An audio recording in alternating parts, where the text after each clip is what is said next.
¿Por qué debemos cambiar la Constitución Política de 1993 en el Perú? Por 6 razones fundamentales. Primero, porque se impuso tras un golpe de Estado. Segundo, porque el consenso de Washington logró concretizar sus aspiraciones. Reunión liderada por el Fondo Monetario Internacional, el Banco Mundial, la Reserva Federal de los Estados Unidos y el gobierno de los Estados Unidos en 1989. Tercero, porque el gran capital transnacional empresarial, para haber asegurado tener la estabilidad y tener la libertad de comercio, se permitió modificar la Constitución Política del Perú, garantizando sus intereses y no los intereses del pueblo.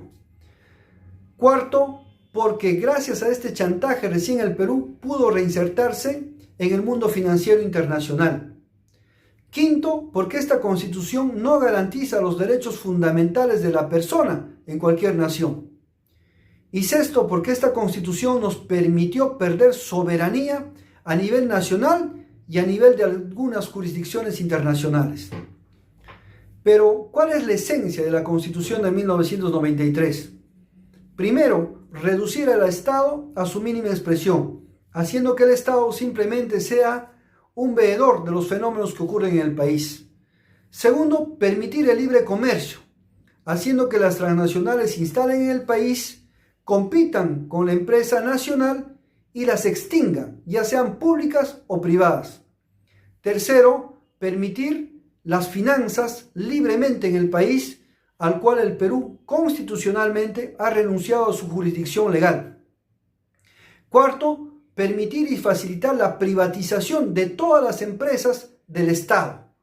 Tal es así que se privatizaron 228 empresas en el Perú. Quinto, permitir la flexibilización laboral por el cual el empresario puede tener mayor libertad de explotar al trabajador peruano. Sexto, instauró un tipo de dictadura, la dictadura del mercado, la dictadura en la cual solamente existen 2 leyes, la ley de la oferta y la ley de la demanda, y lógicamente ellos fijan los precios. Sexto, permitió exclusividad al empresariado privado, haciendo que el Estado peruano no pueda competir en los sectores que ellos ya compiten. Y finalmente, sociabilizar todas las pérdidas y privatizar las ganancias a favor del empresario. Ahora, ¿qué es lo que dicen los defensores de esta Constitución? Que gracias a esta Constitución se lograron 4 cosas. Primero, derrotar el terrorismo. Segundo, salir de la recesión en que nos había dejado el gobierno aprista. Tercero, permitir la inserción al mundo financiero internacional y ser candidatos al préstamo. Y cuarto, lograr el desarrollo que ha logrado el Perú gracias a esa Constitución. Pues sencillamente son solamente justificaciones, puesto que la motivación real era crear una nueva casta de ricos en el Perú, una nueva casta empresarial y política, que vendió las 228 empresas a un precio irrisorio, barato, pero no se las vendió a cualquiera, se las vendieron a sus socios, a sus familiares mediante testaferros, de los cuales 9.000 millones de dólares fue el producto de la venta. Sin embargo, se invirtieron en el Perú o se reinvirtieron solamente cerca de 4.000 millones de dólares. Y según la Comisión Investigadora de los Delitos Económicos y Financieros del Fujimorismo, presididos por Javier Díez Canseco, los 6.000 millones de dólares se cree que hayan ido a parar a las arcas de la familia del gobierno de turno. Ahora bien, ¿qué artículos de esta Constitución Política son los que habría que cambiar? Bueno, habría que cambiar todos, realmente, porque todos están concatenados. Pero si no se obtiene una mayoría parlamentaria o la correlación de fuerzas no lo permita, por lo menos habría que cambiar el capítulo económico, que está del artículo 58 al artículo 65. El artículo 58 simplemente declara el modo de producción en el país, es decir, dice que el Perú se desenvuelve en una economía social de mercado, que es totalmente falso, de social no tiene nada, es una economía de mercado, ni siquiera es una economía con mercados, sino es una economía de mercado o una economía neoliberal donde el Estado prácticamente está reducido a la mínima expresión, como lo hemos mencionado.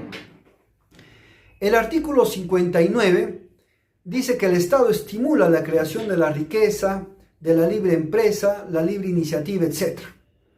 Pero ¿cómo estimula la libre riqueza? Uno, haciéndose de la vista gorda, haciendo que se creen monopolios, como lo existe en el Perú, haciendo que se concerten los precios entre las grandes empresas, haciendo que ingresen empresas con dumping al país, creando las asociaciones público-privadas donde el Estado pone su dinero, o haciendo que en las licitaciones ganen las transnacionales y soliciten el adelanto directo y de materiales del Estado. Es decir, hacen fortuna no con su dinero, sino con el dinero del Estado. El artículo 60, manifiesta que la empresa pública y la empresa privada se conducen de igual forma. Y esto es totalmente falso. Y lo vamos a demostrar porque prácticamente empresas públicas ya no existen en el país. El artículo 61 dice que el Estado combate todo tipo de monopolio. Y definitivamente no es así. Por ejemplo, el monopolio de los medios de comunicación, que solamente lo manejan 3 familias en el Perú. Una que maneja 23 periódicos, otra que maneja un canal de televisión y 2 periódicos, y otra que se encarga de la prensa digital. Aspecto en el cual el Estado puede denunciar, pero no puede sancionar. Asimismo, el artículo 62, que nosotros hemos considerado la piedra angular del neoliberalismo, es lo que respecta a los contratos ley. Quiere decir, si el Estado ha contratado en esta modalidad, no puede modificar ese contrato aduciendo seguridad jurídica y seguridad tributaria. Es decir, si nosotros nos dimos cuenta a los años que este contrato es perjudicial para el pueblo peruano, simplemente tenemos que respetarlo. No podemos cambiarlo. No lo puede cambiar ni siquiera el Parlamento, que es el ente que hace las leyes, y lo dice taxativamente. Si no lo puede cambiar el Parlamento, ¿qué nos obligan? Ir a la Asamblea Constituyente y hacer una nueva Constitución del Perú. El artículo 63 también manifiesta de que la empresa extranjera y la empresa nacional tienen el mismo trato. Es totalmente falso, porque la empresa transnacional, por ejemplo en el rubro minero, está exonerado 5, 10, 20 años de pagar el canon. Está exonerado inclusive de pagar regalías en algunos casos o impuesto a la renta. Yo quisiera ver qué empresa peruana tiene ese privilegio. Sencillamente ninguna. El artículo 64 permite la circulación de cualquier moneda extranjera en el país. Y cuando utilizamos moneda extranjera, tenemos que pagar una comisión al país dueño de esa moneda, haciendo que ese país se enriquezca con el trabajo ajeno. Y finalmente, el artículo 65 dice el Estado proteger a sus usuarios y consumidores, que ya sabemos que eso es una utopía en el país. Por todas estas razones, el Partido Perú Libre promueve el cambio de la constitución política del país. Porque si no hay cambio de la Carta Magna, no hay cambio en ningún sentido. Muchas gracias.